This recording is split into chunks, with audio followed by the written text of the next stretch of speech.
I had just given birth when my husband said, "We need to change the records." I thought he meant a name. He didn't. "He can't be listed as our son," he said. My stomach dropped. Then his mother walked in and said, "Sign it. This fixes everything." That's when I realized. I didn't argue. That's the part that still bothers me when I think about it. I was in a hospital bed, exhausted, barely holding it together, and they were both so calm. Like this was normal. Like I was the only one hesitating over something small. He said it was just paperwork. That nothing would change. That our son would still come home with us, still call us mom and dad. So I signed. And for years, nothing did change. We brought him home, raised him, loved him. He grew up happy. Normal. He called me mom, called my husband dad. His parents were just always there, hovering in the background.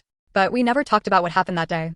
Not once. It just existed quietly under everything. Then one day, when he was 9, he was filling out a school form and asked me, "Why does this say Uncle Jason?" I felt it instantly. That drop in your stomach when something you've been avoiding finally catches up to you. I told him it was a mistake. That night, I asked my husband. He didn't even pause. "It's complicated," he said. "Don't worry about it." And for the first time, I didn't believe him.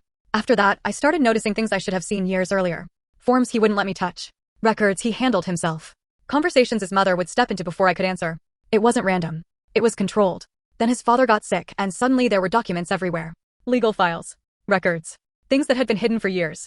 And that's when I saw it. Not clearly.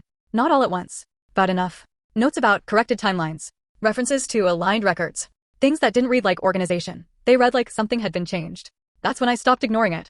I didn't confront him. I started looking. Quietly. And eventually, I found the emails. There had been someone before me. A woman named Anna. The messages were normal at first. Then they weren't. Words like timing, handle it before it becomes public. And then, nothing. Just silence. Right around the time I got pregnant. That's when it clicked. I wasn't just his wife.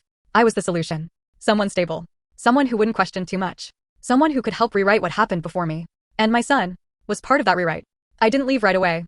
Because this wasn't just about me anymore. So I stayed. But I stopped being passive. I copied everything. Documents, emails, timelines. I spoke to a lawyer without telling him. I made sure that when I walked away, I wouldn't lose my son.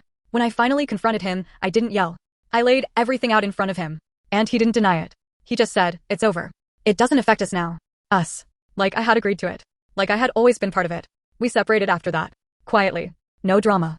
No public fallout. His family didn't want attention, and I had enough to make sure they cooperated. In the end, everything was corrected. My son is mine. Fully. Legally. But I still think about that moment in the hospital. Because I did hesitate. I knew something wasn't right. I just chose not to push. So now I keep asking myself, was I manipulated into all of this?